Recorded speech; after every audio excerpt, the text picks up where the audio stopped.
ठरलं तर मग या मालिकेच्या आजच्या भागात आज आपण बघणार आहोत. सर्वजण जेव्हा हॉलमध्ये बसलेले असतात तेव्हा सायली ही हॉलमध्येच असते. आता सगळ्यांचं प्लॅनिंग हे असतं की काहीही करून सायलीला तिच्या रूममध्ये पाठवायचं, जेणेकरून आम्ही खाली सायली आणि अर्जुनच्या बर्थडेचे डेकोरेशन करू शकतो. पण सायली काही रूममध्ये जायला तयार नसते. त्यामुळे कल्पना ही कुसुमताईला म्हणते, कुसुम तुम्ही एक काम करा ना, सायली आणि तुम्ही दोघीही रूममध्ये जा आणि मस्त गप्पा मारत बसा.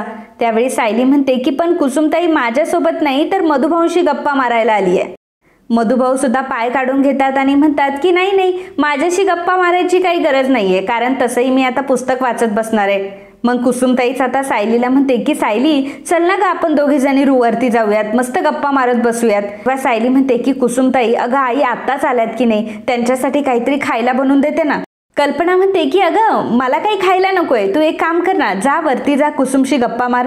विमल म्हणते की सायलीताई तुम्ही काही काळजी करू नका, आणि जर वहिनींना काही लागलं तर मी बनवून देईल, तुम्ही जा बरं वरती. सर्वजण मिळून आता सायलीला काहीही करून तिच्या खोलीमध्ये पाठवण्याचं काम करतात. सायली तरी सुद्धा एकाच जागेवर उभी असते. शेवटी कुसुमताई सायलीचा हात पकडते आणि मग सायलीला खेचत खेचत तिच्या रूममध्ये घेऊन जाते. सायली आणि कुसुमताई ज्या क्षणाला रूममध्ये जातात त्या क्षणी आता सगळ्यांचं प्लॅनिंग सुरू होतं. डेकोरेशन कसं करायचं, काय करायचं, केक कसा बनवायचा, कुठून आणायचा, सगळं काही त्यांचं प्लॅनिंग प्लॉटिंग चालू असतं. सगळ्यांची मिळून चर्चा सुरू असते की सायली आणि अर्जुनचं सेलिब्रेशन करायचं तर कसं करायचं. सायली आणि कुसुमताई इकडे गप्पा मारत बसलेले असतात. कुसुमताई सायलीला म्हणते की सायली तुला खरं सांगू का, माझ्या मनात सारखं आणि सारखं फक्त मधुभाऊंचाच विचार असतो ग. आता सगळ्यांच्या म्हणण्याखातर ते दिवाळीला इथे राहिले, कारण त्यांना डोळे भरून तुझा हा संसार बघायचा होता ना. पण मधुभाऊंना ही गोष्ट कुठं माहिती आहे की तुझा हा जो संसार आहे तो सगळा खोटा आहे. सायली म्हणते की अगं पण तो खरा होईल ना कुसुमताई. सायली म्हणत असते की कुसुमताई आमचा संसार नक्की खरा होणार. आता बघ बरं, मधुभाऊ जेलमधून बाहेर येण्याचीच आम्ही वाट बघत होतो की नाही, आता मधुभाऊ तसेही बाहेर आले, त्यामुळे आता आमच्या समोर कुठलाही प्रॉब्लेम नाहीये. कुसुमताई म्हणते की हो, ह्या सगळ्या गोष्टी म्हणायलाच झाल्या फक्त, परंतु वास्तव्यात त्याचा काही उपयोग आहे का, शून्य उपयोग होतोय फक्त. सायली तुला माहितीये, मी एका शास्त्रज्ञाबद्दल वाचलं होतं की त्याने त्याच्या मांजरीसाठी भिंतीमध्ये एक दार बनवलं होतं आणि त्याच मांजरीच्या पिल्लासाठी तिथे एक छोटं दार बनवलं. म्हणजे अतिशय हुशार असलेला माणूस सुद्धा इतका मठ्ठ असू शकतो, असं सेम उदाहरण तुझ्या अर्जुन सरांचं आहे. आणि तुमची गाडी तर पुढे सरकायलाच तयार नाहीये, तुमची गाडी का पुढे सरकत नाहीये. त्यावेळी चैतन्य सुद्धा इकडे अर्जुनला याच गोष्टी समजावत असतो की अर्जुन तुमची गाडी पुढे का सरकत नाहीये, आणि अर्जुन याचं कारण एकमेव फक्त आणि फक्त तू आहेस. अरे अर्जुन तुला कळतंय का, अरे अगदी पहिली दुसरीची मुलं सुद्धा इतकं बावळटासारखं वागत नाही जितका बावळटपणे तू वागतोयस अर्जुन. अरे इतकी वर्ष मी बघत आलोय, इतकी वर्ष मी ऐकत आलोय की प्रेम हे आंधळं असतं, पण जेव्हा मी तुझ्याकडे बघतो ना तेव्हा मला हे कळतं की प्रेम मुकं सुद्धा असतं. आणि आता तुझी ही दातखिळी जी बसली आहे ना, ती पहिल्यांदा दातखिळी उघड आणि सायली वहिनी समोर जा आणि तिला निर्भीडपणे सांग की सायली आय लव्ह यू. आणि अरे जर तुझं प्रेम मुकं असेल, तुला जर बोलता येत नसेल तर एक काम कर, मेसेज पाठव, व्हॉइसमेल पाठव, नाहीतर एखाद्या कबुतरासोबत एखादं पत्र पाठव, पण बोलायचं काम कर अर्जुन. चैतन्य एवढं जीव ओतून अर्जुन सोबत बोलत असतो, अगदी त्याचा जीवच निघायचा बाकी असतो फक्त. अर्जुन मात्र एकदम शांतपणे त्याच्या चेहऱ्यावर वेगळा सुकून, चेहऱ्यावर वेगळी स्माईल, मस्त हसत असतो, एकाच गोष्टीकडे बघत असतो. बरं त्याच्या कानात असतात कॉर्ड. तेव्हा चैतन्य अर्जुनला विचारतो की काय काय चाललंय तुझं. मग अर्जुन आता त्याच्या कानातले इयरबड्स काढतो आणि म्हणतो की चैतन्य अरे काही बोलतोयस का तू माझ्यासोबत. आता मात्र चैतन्याचा चेहरा अगदी बघण्यासारखा झालेला असतो. जीव तोडून तो अर्जुनला गोष्टी सांगत असतो, पण आपला अर्जुन त्यावेळी मस्त गाणे ऐकून सायलीमध्ये खरवून गेलेला असतो. त्यामुळे चैतन्य म्हणतो की बाबा तुला काही सांगत नाही मी. काय मी कुठे काय सांगत होतो तुला. अर्जुन म्हणतो की अच्छा तू काही बोलत नाहीयेस का, मग चल मी कंटिन्यू करतो, असं म्हणून पुन्हा कानामध्ये इयरबड टाकायला लागतो. तेव्हा चैतन्य म्हणतो की अर्जुन अरे मी काही बोलत नव्हतो तुला, अरे मी फक्त ओठांचा व्यायाम करत होतो. अर्जुन म्हणतो की हो का, ओठांचा व्यायाम करत होता का, अरे वा छान आहे की, कर कर ओठांचा व्यायाम कर. चैतन्याला आता राग येतो आणि अर्जुनचे दोन्ही इयरबड्स तो कानातून काढून घेतो आणि म्हणतो की काय एवढं महत्वाचं चाललंय, एवढं महत्वाचं काय ऐकतोय, इथे मी तुला काहीतरी सांगण्याचा प्रयत्न करतोय अर्जुन. अर्जुन म्हणतो की चैतन्य अरे चैतन्य मी लव्ह सॉन्ग ऐकतोय आणि खूप फंटॅस्टिक आहेत रे ते, तू एक काम करतो का, तूही ऐकतोस का? तेव्हा चैतन्य म्हणतो की नको बाबा, मला नको, तू ऐक तुझे आणि चालू दे तुझंच. अर्जुन मात्र लाज नसल्यासारखं पुन्हा एकदा ते इयरबड्स घालतो आणि पुन्हा त्या गाण्यांमध्ये हरवून गेलेला असतो आणि प्रत्येक लिरिक्समध्ये त्याला फक्त सायली दिसत असते. चैतन्याने मात्र अर्जुन पुढे हात जोडलेले असतात आणि तो म्हणत असतो की सायली वहिनी, आता तुला काय करायचं ते तूच ठरव. अगं, हा अर्जुन सुभेदार ना नेहमी दुसऱ्यांचे लव्ह सॉन्ग ऐकत राहील, परंतु स्वतःचं लव्ह सॉन्ग मात्र तुला कधीही तो ऐकवून दाखवणार नाही. अर्जुनला तरी काही घेणं देणं नसतं, मस्त हरवून गेलेला असतो. चैतन्य त्याला इशारा करून सांगतो की चालू दे, तुझं चालू दे, तुझं असंच चालू राहणार आहे. अर्जुनला असं वाटतं की अरे वा, चैतन्य असं म्हणतो इशारे करून, त्यामुळे अर्जुनही हसत असतो आणि म्हणतो की हो हो चालेल चालेल माझं. इकडे कुसुमताई ही सायलीचं डोकं खात असते. सायलीला ती म्हणत असते की सायली, मला माहिती आहे तुझ्या मनातली तू गोष्ट अर्जुन सरांना सांगणारच नाही. तू फक्त त्यांना गाऊन दाखवशील, त्यांच्यासाठी एखादा पदार्थ बनवशील, त्यांच्यासाठी नाचून दाखवशील. अगं काय चाललंय सायली तुझं, जग कुठे चाललंय आणि तुम्ही काय हे वेडेचाळे करताय? सायली कुसुमला म्हणत असते की अगं कुसुमताई, आपल्याला ज्या जागेवर पोचायचं आहे त्या जागेवर पोचण्याची एवढी घाई कशाला उगाच? मला सांग, प्रवासाची गंमत नाही का घ्यायची? आणि कुसुमताई, तुला खरं सांगू का, मला आता जे काही वाटतंय ना ते खरंच फार सुखद आहे. अगं ते तुला मला असं शब्दात नाही का सांगता येणार, पण खरं सांगू, मला हे जग फार सुंदर वाटतंय. कारण ह्या जगामध्ये माझे अर्जुन सर आहेत. तुला माहिती आहे कुसुमताई, जेव्हा मी अर्जुन सरांकडे बघते ना किंवा ते माझ्याकडे बघतात ना, तेव्हा मला एकदम लाजेने चुर्र झाल्यासारखं वाटतं. आणि एकीकडे असं वाटतं की एकमेकांपासून कधीही नजर काढूनच घेऊ नये. सायली आता अर्जुनचा विचार करत असते आणि अर्जुनच्याच प्रेमामध्ये ती हरवून गेलेली असते. कुसुमताई एकीकडे सायलीला वेडी म्हणत असते आणि दुसरीकडे चैतन्य हा अर्जुनला वेडा म्हणत असतो. कारण चैतन्याला अर्जुनला सांगायचं असतं की बाबा रे, तुझ्याकडे वेळ खूप कमी आहे, लवकरात लवकर तू सायली वहिनीला प्रपोज कर, अजून तुला काय कन्फर्म करायचं बाकी आहे. परंतु आपल्या अर्जुन सुभेदार मस्त कानात कॉर्ड लावून गाणे ऐकत असतात आणि त्याच्या ह्या हरकती पाहून चैतन्याला असं झालेलं असतं की आता काय करू आणि काय नको. आता फक्त अर्जुन चपलेने मार खायचा राहिलेला असतो, कारण चैतन्याने त्याला चप्पल सुद्धा दाखवलेली असते. शेवटी चैतन्याचा आता पारा चढतो आणि पुन्हा एकदा अर्जुनच्या कानातले कॉर्ड तो काढून घेतो आणि म्हणतो की अरे बंद कर, हे सगळं तुझं पहिलं बंद कर, पहिलं जाऊन सायली वहिनीला प्रपोज कर, नाहीतर मी माझा जो साईड बिझनेस चालू केलाय ना सल्ला केंद्राचा, तो सल्ला केंद्राचा बिझनेस मला बंद करावा लागेल अर्जुन सुभेदार, आणि तेही फक्त तुझ्यामुळे. आणि तो जर बिझनेस बंद केला ना मी अर्जुन सुभेदार, तर कुठेतरी माझा मूळ व्यवसाय जो आहे ना वकिलीचा व्यवसाय, त्याच्याकडे मला वळता येईल. आता ऐक, मी तुला काय सांगतोय ते. उद्या सायली वहिनीचा आणि तुझा वाढदिवस आहे. उद्याच्या दिवशी जर तू सायली वहिनीला तुझ्या मनातल्या गोष्टी सांगितल्या नाही, तुझ्या मनातलं प्रेम तू त्यांच्यापर्यंत पोहोचवलं नाहीस, नाहीतर मी जाऊन सायली वहिनीला सांगेल की सायली वहिनी, हा अर्जुन सुभेदार तुमच्या प्रेमात आहे. चैतन्य एवढं सिरियस होऊन अर्जुनला काहीतरी बोलत असतो आणि अर्जुन पुन्हा हरवून जातो आणि म्हणतो की हो, खरंच मी मिसेस सायलींच्या प्रेमात पडलोय. आता अर्जुनचे ते एक्सप्रेशन, अर्जुनची ती वागण्याची पद्धत, हे सगळं बघून चैतन्य अतिशय हैराण झालेला असतो. अगदी चैतन्याचा चेहरा हा बघण्यासारखा झालेला असतो. चैतन्याचं दुःख आपण सगळं समजून घेऊ शकतो, परंतु अर्जुनला काही चैतन्याचं दुःख कळत नसतं. अर्जुन अतिशय प्रेमात वेडा झालेला असतो, कुठल्याही गोष्टीमध्ये हरवून जात असतो.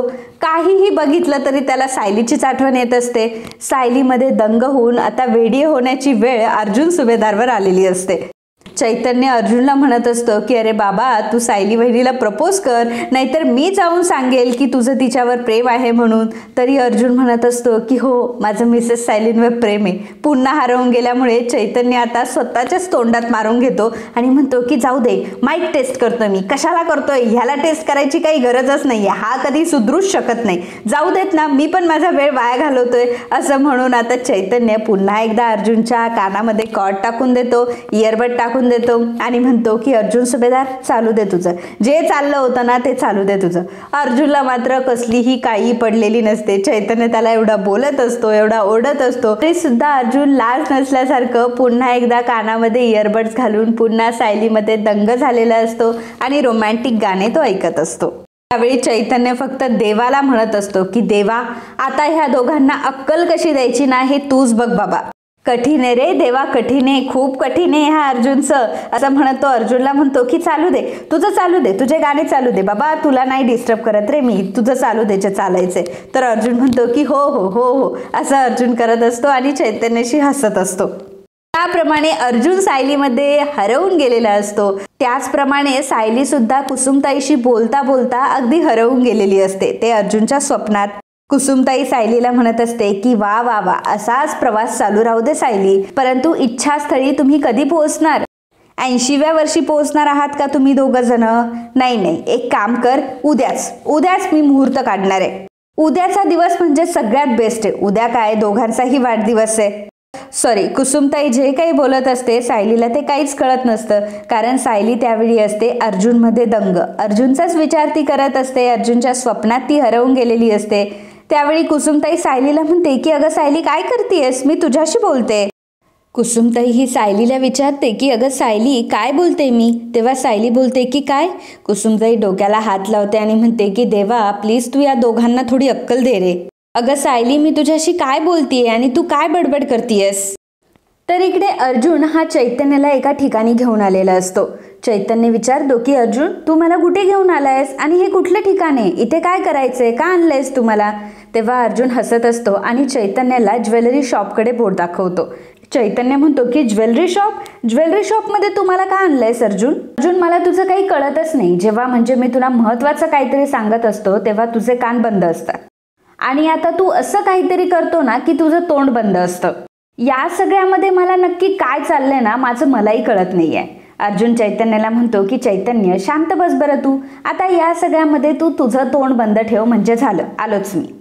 अर्जुन आता गाडीच्या खाली उतरलेला असतो आणि ज्वेलरी शॉपमध्ये तो जात असतो. ह्या अर्जुनचं नक्की काय चाललंय, याला नक्की कुठे जायचंय? इकडे सायली ही खिडकीमध्ये बसलेली असते आणि म्हणत असते की खरं तर मी जो कॅफे बघितलाय तो कॅफे खरंच खूप सुंदर आहे. माझ्या मनातल्या भावना अर्जुन सरांपर्यंत पोहोचवण्याचा तो एकमेव मार्ग आहे आणि तिथे जर मी अर्जुन सरांना माझ्या मनातल्या गोष्टी सांगितल्या तर ते लगेचच ॲक्सेप्ट करतील. पण मग तिथे गर्दी असली तर? नाही, आता विचार करून चालणार नाही. मी एक काम करते, मी त्यांना फोनच करते. सायली लगेचच तिच्या मोबाईलवरनं कॉल करते आणि त्यांना सांगते की हॅलो, मी सायली सुभेदार बोलतीये. मला तुमच्या कॅफेमध्ये एक टेबल बुक करायचा आहे आणि हो आमचा खूप खास दिवस आहे तो, त्यामुळे सगळी रचना वगैरे मला तशीच हवी आहे. प्लीज तुम्हाला हे जमू शकेल का? आणि मी तारीख आणि वेळ तुम्हाला मी कळवतेच मेसेजवर. आणि काळजी करू नका, यामध्ये काही बदल होणार नाही. ठेवते मी फोन, असं म्हणून सायली आता फोन ठेवते. तर इकडे अर्जुन हा ज्वेलरी शॉपमधून आलेला असतो, गाडीमध्ये बसतो आणि ढँटेड ॲन असं म्हणत तो चैतन्याला अंगठी दाखवतो आणि म्हणतो की बघ डायमंड अंगठी, डायमंड रिंग. तर ती डायमंड रिंग बघून चैतन्य शॉक होतो आणि म्हणतो की अर्जुन हिऱ्याची अंगठी, तू हिऱ्याची अंगठी आणायला गेला होतास आता? अर्जुन म्हणतो की हो, मी हिऱ्याची अंगठी आणण्यासाठीच गेला होतो. चैतन्य म्हणतो की सायली वहिनीसाठी? अर्जुन म्हणतो की नाही सायलीसाठी नाही, तुझ्यासाठी आणायला गेलो होतो. दे तुझा हात दे, घालतो तुझ्या बोटामध्ये. चैतन्य म्हणतो की नाही नो थँक्स. ही जर अंगठी तू फक्त सायली वहिनीच्या बोटात घातली ना तरी सुद्धा मला फार आनंद होईल. चैतन्य म्हणतो की एक मिनिट, अशी अंगठी तर प्रपोज करताना दिली जाते. याचा अर्थ अर्जुन सुभेदार चक्क तुम्ही धीर गोळा केलाय? अर्जुन तू फायनली धीर गोळा केलायस आणि तू फायनली आता सायली वहिनीला प्रपोज करणार आहेस? अर्जुन म्हणतो की हो, आज मी फायनली त्यांना ते 3 गोल्डन वर्ड सांगणार आहे, माझ्या मिसेस सायली. असं म्हणून अर्जुन हसत असतो आणि कधी एकदाच मिसेस सायलीना प्रपोज करतोय तो, असं त्याला झालेलं असतं. तर इकडे सायली आता खिडकीमध्ये बसलेली असते, अर्जुनचाच विचार करत असते. कॅफे बुक तिने केलेला असतो, वेळ सुद्धा ठरवलेली असते. आता फक्त तिच्या मनातलं अर्जुनला सांगायचं तेवढं बाकी असतं. या सगळ्या गोष्टी आठवून तिला आता अर्जुनची आठवण येत असते. अर्जुनच्या आठवणीमध्ये ती गाणं गुणगुणत असते. सायली गाणं गुणगुणत असताना स्वतःशीच हसत असते आणि मग म्हणते की खरंच शब्द गुणगुणण्याचा मी खूप प्रयत्न केला, परंतु आता मात्र शब्द वापरण्याची वेळ आली आहे. आणि जसजसा हा क्षण अजून जवळ यायला लागलाय ना तसतसा जीव अजूनच कासावीस व्हायला लागलाय. खरेच प्रेम म्हणजे किती छान भावना आहे ना. आणि जेव्हा मी अर्जुन सरांना माझ्या मनातलं सांगेल त्यानंतर तर हे जग आणखीनच सुंदर होणार आहे. सायली स्वतःशीच हसत असते. कधी एकदा अर्जुनला ती तिच्या मनातल्या भावना सांगेल असं तिला झालेलं असतं आणि जसजसा तो क्षण जवळ येत असतो तसतशी सायली अजूनच घाबरत असते. अर्जुन आणि सायली दोघांचेही हालत काही वेगळे नसतात. दोघंही सेम फील करत असतात. फक्त दोघांना दोघांबद्दल माहीत नसतं, हाच फरक असतो. तर इकडे मधुभाऊ त्यांची बॅग भरत असतात. त्याचवेळी प्रताप आणि अश्विन तिथे येतात. प्रताप आणि अश्विन मधुभाऊंना बघतात आणि दरवाजा वाजवत मधुभाऊंना म्हणतात की मधुभाऊ आतमध्ये येऊ का. परंतु मधुभाऊ मात्र त्यावेळी हरवलेले असतात. मधुभाऊ विचारांमध्ये हरवलेले असतात. मधुभाऊ त्यावेळी विचार करत असतात की उद्याच्या दिवशीच माझी साऊबाळ मला भेटली होती, पण त्या दिवशी मात्र ती तिच्या जन्मदात्यांपासून कायमची दूर झाली. हा दिवस माझ्या साऊबाळासाठी खूप कठीण असतो. प्रत्येक वाढदिवसाच्या दिवशी तिला हा त्रास होत असतो. माझ्या साऊबाळाला काही त्रास तर होत नाहीये ना, किंवा तिला काही त्रास व्हायला लागलाय का, हे जाऊन मी तिला विचारू का. प्रताप आणि अश्विन हे अजूनही दारातच उभे असतात. मधुभाऊ मात्र विचारांमध्ये असतात. मग प्रताप पुन्हा एकदा दरवाजा वाजवतो आणि मधुभाऊंना म्हणतो की अहो मधुभाऊ येऊ का आतमध्ये. त्यावर मधुभाऊ म्हणतात की अहो तुम्ही या ना, विचारताय काय. मधुभाऊ त्यांना म्हणत असतात की अहो प्रतापराव, स्वतःच्याच घरामध्ये कसली हो परवानगी मागता तुम्ही.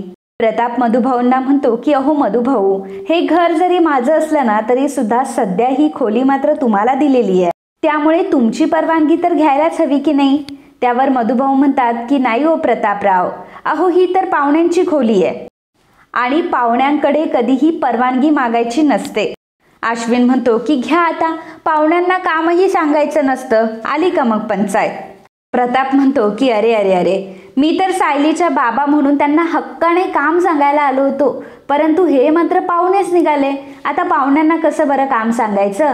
सायलीचे बाबा असते तर काम सांगितलं असतं त्या हक्काने, पण आता काही काम नाही सांगता येणार, आपले पाहुणे झालेत हे, चला आपण निघूयात. असं म्हणून प्रताप आणि अश्विन दोघंही मुद्दाम तिथून निघून जात असतात. त्यावेळी मधुभाऊ म्हणतात की नाही नाही नाही, थांबा थांबा, आणि तसंही तुमचा मुद्दा माझ्यापर्यंत पोहोचलाय. कळलंय मला, मी तुमचा पाहुणा नाहीये, मी तुमच्या हक्काचा माणूस आहे. काही प्रॉब्लेम नाही, हक्काने मला काम सांगा, हक्काने तुमचं काम करेल. मग प्रताप हा मधुभाऊंना म्हणत असतो की सायली आणि अर्जुनचा वाढदिवस आहे. योगायोगाने दोघांचाही वाढदिवस एकाच दिवशी येतो, त्यामुळे त्या दोघांचाही वाढदिवस आम्हाला अगदी छान सेलिब्रेट करायचा आहे आणि त्यासाठी आम्हाला त्या दोघांचे काही फोटोज हवे आहेत. ते फोटोज आम्हाला डेकोरेशनसाठी यूज करायचे. त्यामुळे तुम्ही फक्त एक काम करा, तुम्ही तुमच्या साऊबाळाकडे जा आणि सायलीशी गोड गोड बोलून तेवढे फोटो फक्त घेऊन या. मधुभाऊ म्हणतात की अहो मी काय म्हणतो, तुम्ही स्वतःच का नाही मागत बरं फोटो. अश्विन म्हणतो की नाही नाही, आम्ही फोटो मागितले असते, पण काय आहे ना मधुभाऊ, आम्ही जर सायली वहिनीकडे फोटो मागायला गेलो तर वहिनीला चुटकीत लगेच संशय येईल की आम्ही काहीतरी प्लॅन करतोय किंवा आम्ही काहीतरी डेकोरेशनचं प्लॅनिंग आमच्या डोक्यामध्ये आहे. आणि मधुभाऊ जरा थोडंसं सरप्राईज राहिलं तर अजून मज्जा येईल की नाही. जर सायली वहिनीकडे गेलं ना तर सायली वहिनी आपली चोरी एका मिनिटात पकडेल, त्यामुळे सायली वहिनीकडे आम्ही जातच नाही. मधुभाऊ म्हणतात की नाही, बरोबर आहे, शेवटी सरप्राईज हे सरप्राईजच राहायला पाहिजे. आता हे काम मी आनंदाने करणार. सायलीकडून मी सायलीचे आणि जावई बापूंचे फोटोज मागणार आणि तेवढंच मला सायली आणि जावई बापूंच्या आठवणीमध्ये रमता तरी येईल. तुम्ही काही काळजी करू नका, तुमचं काम 100% होणार आहे. मी लगेच जातो आणि साऊबाळाकडनं फोटोज घेऊन येतो. अश्विन प्रतापला म्हणतो की ग्रेट डॅड, आता तर आपला सगळ्यात मोठा प्रॉब्लेम सॉल्व्ह झालाय. मी आता एक काम करतो, माझ्या लॅपटॉपमध्ये जे काही फोटोज व्हिडिओज आहेत ना ते सगळे कलेक्ट करतो. त्यानंतर मधुभाऊ जे काही फोटोज देतील त्यांनाही घेतो आणि नंतर त्याचा एक छान असा व्हिडिओ तयार करतो. प्रताप म्हणतो की चालेल ना, काहीच प्रॉब्लेम नाही. आणि मग प्रताप मधुभाऊंना म्हणतो की मधुभाऊ चला आता आपल्याला कामाला लागायचे की नाही. मग प्रताप मधुभाऊंचा हात धरून आता मधुभाऊंना घेऊन बाहेर जातो. इकडे सायली ही रूममध्ये असते. आता एकटी बसलीये म्हटल्यावर अर्जुनचा सोडून दुसरा कोणाचा विचार करत बसणार, त्याच विचारांमध्ये दंग असते. आता त्याच वेळी तिथे येतात मधुभाऊ. मधुभाऊ म्हणतात की साऊबाळा. आता सायलीला मधुभाऊंना बघून खूप आनंद होतो आणि मग मधुभाऊंना म्हणते की अहो मधुभाऊ, तुम्ही एवढे पायऱ्या चढून वरती का बरं आले. अहो मला सांगायचं ना, मी तुम्हाला घेऊन आले असते. उगाच स्वतःच्या जीवाची तुम्ही पर्वा करत नाही. हा मधुभाऊ तुम्ही बसा बरं, पहिल्यांदा खाली बसा, तुम्ही अजिबात उभं राहू नका. मधुभाऊ आता बेडवर बसतात आणि म्हणतात की साऊबाळा, अगं तू उगाचच काळजी करत बसतेस. मधुभाऊ म्हणतात की अगं साऊबाळा, कसं आहे माहितीये का, तुझ्या या मोठ्या महालामध्ये कोणी जर हाक मारली ना तर ती हाक मधल्यामध्ये विरून जाईल. त्यामुळं म्हटलं की आपण साऊबाळाला हाक मारण्यापेक्षा डायरेक्ट तिला भेटूनच येऊ. शेवटी मी बसलेलाच असतो, तू तर मला काही कामही करू देत नाही, त्यामुळे माझ्या शरीराला सुद्धा थोडी हालचाल हवीच ना. मग माझ्या मनात विचार आला की चला साऊबाळ कशी आहे तिच्याकडे एकदा जाऊन बघावं, म्हणून मी वरती आलो. अगं सायली विचारते की बरी आहे का म्हणजे? त्यावर मधुभाऊ म्हणतात की अगं उद्या तुझा वाढदिवस आहे आणि मग उद्याचा दिवस जरा तुला थोडासा बेताचाच जातो ना. सायली ही मधुभाऊंना म्हणते की मधुभाऊ काही काळजी करू नका, अहो मी एकदम मस्त आहे आणि मला कुठल्याही प्रकारचा त्रास होत नाहीये. मधुभाऊ सायलीला म्हणतात की बरं साऊबाळा, उद्याचा दिवस झाला ना तर मी इथून निघायचं म्हणतोय. काका काकू लहान मुलं, अगं इथं आल्यापासून मी फक्त त्यांना एकदा दोनदाच भेटलोय, आता मला त्यांच्याकडे जायला हवं ना. सायली म्हणते की मधुभाऊ पुन्हा तुम्ही निघण्याचा विचार करताय, पुन्हा तुम्ही निघण्याचा विषय काढलात ना. मधुभाऊ म्हणतात की साऊबाळा अगं असं काय करतेयस, मला सांग बरं, आता मला निघावं तर लागेलच ना. अगं त्यांचाही प्रश्न आहे ना शेवटी. मला सारखे ते फोन करून विचारत असतात की आश्रमात कधी येणार, आश्रमात कधी येणार. आणि कुसुमचं तर वेगळंच काहीतरी चाललंय. कुसुम म्हणते की मी तिच्याच घरी राहावं. आता तूच मला सांग साऊबाळा मी काय करू बरं. तेव्हा सायली म्हणते की मधुभाऊ मी तुम्हाला सांगू काय करायचं. मधुभाऊ म्हणतात की सांग काय करू, आता तूच काहीतरी उत्तर देऊ शकते. त्यावर सायली म्हणते की मधुभाऊ तुम्ही एक काम करा, तुम्ही इथेच माझ्याजवळ राहा. मधुभाऊ सायलीला म्हणतात की अगं साऊबाळा हे तुझं घर, तुझ्या या घरातली माणसं खरंच खूप मोठ्या मनाची आहेत, पण मग ह्या सगळ्या गोष्टींच्या मी आठवणी घेऊन जाईल ना गं. या सगळ्या गोष्टींचा फायदा घेतल्यासारखं वाटतं. उगाचच लेकीच्या सासरी एवढं दिवस राहणं मला योग्य वाटत नाही ग पोरी. त्यापेक्षा इथल्या सगळ्या आठवणी मी माझ्यासोबत घेऊन जाईल. आणि आता तेच बघ, अश्विनने काल त्या दिवशी फोटो काढले तर ते फोटो मी माझ्यासोबत घेऊन जाईल, म्हणजे तुमच्या सगळ्यांच्या आठवणी माझ्यासोबत असतील. आणि हो तू तुझे आणि जावई बापूंचे काही फोटोज मला दे, मग ते फोटो सुद्धा मी घेऊन जाईल, तुमच्या दोघांच्या आठवणी काढत बसेल.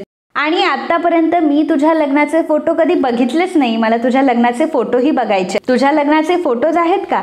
सायली म्हणते की हो मधुभाऊ आहेत ना माझ्या लग्नाचे फोटो, आणि चैतन्य भाऊजींनी काढलेत ना आमचे फोटोज.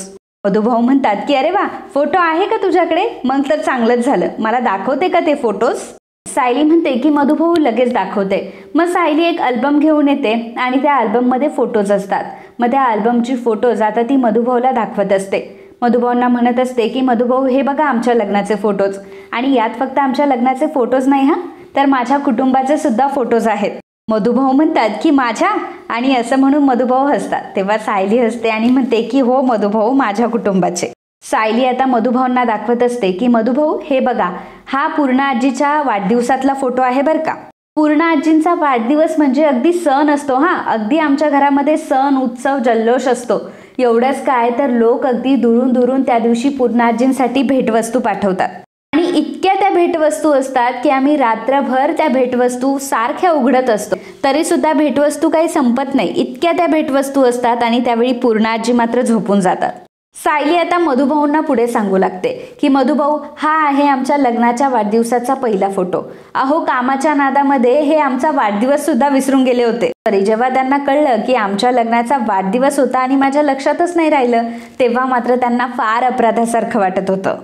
आणि मग काय आठवडाभर नुसतेच मला शुभेच्छा देत राहिले. आणि यात कुठेतरी ना माझ्या मागच्या वाढदिवसाचा फोटो सुद्धा असेल. अहो तुम्हाला माहिती आहे माझा वाढदिवस होता हे कोणाला घरामध्ये माहीतच नव्हतं, फक्त मलाच माहीत होतं, आणि मी कोणाला सांगितलंही नव्हतं. जेव्हा सगळ्यांना कळलं की माझा देखील वाढदिवस आहे, तेव्हा मात्र आईंनी माझ्यासाठी स्वतः केक बनवला होता. कारण माहिती आहे मला बाहेरचा केक आवडत नाही ना, म्हणून त्यांनी माझ्यासाठी केक बनवला होता. तर सायली आता मधुभाऊंना फोटोज दाखवत असते, मधुभाऊंशी गप्पा मारत असते. प्रत्येक फोटोबद्दल ज्या काही आठवणी असतात त्या आठवणी ती मधुभाऊंना सांगत असते. मधुभाऊ सुद्धा सायलीशी गप्पा मारत असतात, सायलीबद्दल बोलत असतात. आणि नेमकं त्यावेळी होतं असं की सायली आता जे फोटोचं पान उचकणार असते त्या पानावर नेमकी छोट्या तन्वीचा फोटो असतो. छोटी तन्वी, जे की फक्त मधुभाऊंना माहीत असतं की तो फोटो लहानपणीच्या सायलीचा आहे, परंतु बाकी सर्वांना माहीत असतं की छोटी तन्वी म्हणजे प्रियाचा फोटो तो आहे. सायली आता मधुभाऊंना पुढचं पान उलटवून दाखवणार असते आणि पुढच्या पानावर जी फोटो असतात ती दाखवणार असते. परंतु त्याच वेळी होतं असं की अर्जुन तिथे येतो आणि म्हणतो की मधुभाऊ तुम्ही. त्यावर मधुभाऊ म्हणतात की अहो तुमच्याच बायकोसोबत गप्पा मारत होतो, वाटलं तर निघतो आता मी. त्यावर अर्जुन म्हणतो की नाही नाही निघताय कशाला, मारा ना गप्पा तुमच्या मुलीसोबत. त्यावेळी सायलीने सुद्धा आता तो अल्बम झाकून ठेवलेला असतो. अर्जुन मधुभाऊंना सांगतो की तुम्ही एक काम करा, तुम्ही दोघंही गप्पा मारत बसा, मी खाली जाऊन बसतो माझं काम करत. मधुभाऊ म्हणतात की नाही नाही, कशाला, मी माझ्या खोलीमध्ये जातो, काय आहे ना, तुमच्या दोघांनाही निवांत असा वेळ भेटतच नाही. आता तुमच्या दोघांच्या गप्पा चालू असताना उगाचच ह्या म्हाताऱ्याची अडचण कशाला बरं, असं म्हटल्यावर सायली मधुभाऊंना म्हणते की मधुभाऊ अहो काय बोलताय तुम्ही. मधुभाऊ सायलीला म्हणतात की साऊ बाळा, मी एक काम करतो, मी हा अल्बम घेऊन जातो, म्हणजे कसं मला निवांतपणे हे सगळे फोटो बघता येईल. आणि काळजी करू नको हा, मी परत आणून देईल हा अल्बम, असं मधुभाऊ म्हणतात. आणि मग मधुभाऊ आता अल्बम घेऊन तिथून निघून गेलेले असतात. मधुभाऊ गेल्यानंतर सायली अर्जुनकडे बघत असते. अर्जुनकडे बघून ती लाजत असते, तर अर्जुन हा सायलीकडे बघून लाजत असतो. छान वाटत असतं, कारण त्याने सायलीसाठी डायमंड रिंग घेतलेली असते आणि लवकरात लवकर ती डायमंड रिंग त्याला द्यायची असते. आणि सायली या गोष्टीमुळे खुश असते की तिने कॅफे बुक केलेला असतो आणि लवकरात लवकर जाऊन ती अर्जुनला त्या कॅफेमध्ये भेटणार असते आणि अर्जुनला तिच्या मनातल्या सगळ्या गोष्टी सांगणार असते. सायलीने आणि अर्जुनने दोघांनीही परस्पर एकमेकांना प्रपोज करण्याची सगळी तयारी करून ठेवलेली असते आणि त्याचमुळे जेव्हा ते दोघंही एकमेकांच्या समोर येतात तेव्हा फक्त आणि फक्त हसत असतात, एकमेकांकडे बघून लाजत असतात. आणि मित्रांनो, आजचा हा भाग इथेच संपतो. पुढील भागात आपल्याला बघायला मिळणार आहे सायली आणि अर्जुनचा वाढदिवस अगदी जोमाने साजरा होत असतो. सगळीकडे छान असे डेकोरेशन केलेलं असतं, केक आणलेला असतो, त्यावर सायली आणि अर्जुन असं नाव टाकलेलं असतं. अर्जुन आणि सायलीचा बर्थडे सगळे मिळून छान सेलिब्रेट करत असतात. सगळेजण त्यांना विश करत असतात, हॅपी बर्थडे सायली अर्जुन त्यांना म्हणत असतात. त्यानंतर सायली आणि अर्जुन दोघंही एकत्र केक कट करणार असतात. सायली आणि अर्जुन आता दोघंही केक कट करत असताना सायलीला अचानक डोकं दुखायला लागतं. तिचं अचानक डोकं दुखायला लागतं. तिच्या कानावर फक्त एकच शब्द पडत असतात की happy birthday Sayali Arjun, happy birthday Sayali Arjun. तेव्हा कुठेतरी काहीतरी गोष्टी तिला आठवत असतात. लहानपणी सुद्धा असाच काहीतरी बर्थडे सेलिब्रेट झाला होता का हे तिला आठवत नसतं आणि ते आठवण्याचा ती प्रयत्न करत असते. यामुळे तिच्या डोक्यावर खूप सारा ताण येतो आणि सायली डायरेक्टली सोफ्यावर बेशुद्ध पडते. आता सायली जेव्हा बेशुद्ध पडते तेव्हा मात्र घरातले सर्वच जण खूप घाबरतात. अचानक सायलीला असं काय झालं, सायली अशी सोफ्यावर का बेशुद्ध पडली, कोणालाही काही कळायला काही मार्ग नसतो. त्यावेळी अर्जुन मात्र फारच पॅनिक झालेला असतो. अर्जुनला फार मोठं टेन्शन आलेलं असतं की सायलीला अचानक काय झालं. अर्जुन फार घाबरलेला असतो. तर मित्रांनो, सायलीला खरंच तिचा भूतकाळ आठवला असेल का, किंवा भूतकाळातली अशी एखादी गोष्ट आठवली असेल ज्यामुळे सायली डायरेक्टली बेशुद्धच झाली. नक्की सायलीच्या बेशुद्ध होण्यामागचं कारण तरी आहे काय, हे आपल्याला येणाऱ्या काही भागांमध्ये कळेल. सोबतच मधुभाऊ आता सायलीचा अल्बम घेऊन गेले, त्याचा अर्थ मधुभाऊ गेल्यावरती तो अल्बम बघणारच आणि तो अल्बम बघितल्यानंतर त्या अल्बममध्ये आहे छोट्या तन्वीचा फोटो. आता छोट्या तन्वीचा फोटो बघून मधुभाऊंना ही गोष्ट आठवेल का की हा तर सायलीचा लहानपणीचाच फोटो आहे आणि मधुभाऊंकडनं या गोष्टीचा खुलासा होऊ शकेल का. या सगळ्या गोष्टी बघणं खूप रंजक ठरणार आहे. तर मित्रांनो, आजचा हा भाग तुम्हाला कसा वाटला हे कमेंटमध्ये आम्हाला नक्कीच कळवा आणि तुम्हाला हा भाग आवडला असेल तर व्हिडिओला लाईक करायला अजिबात विसरू नका.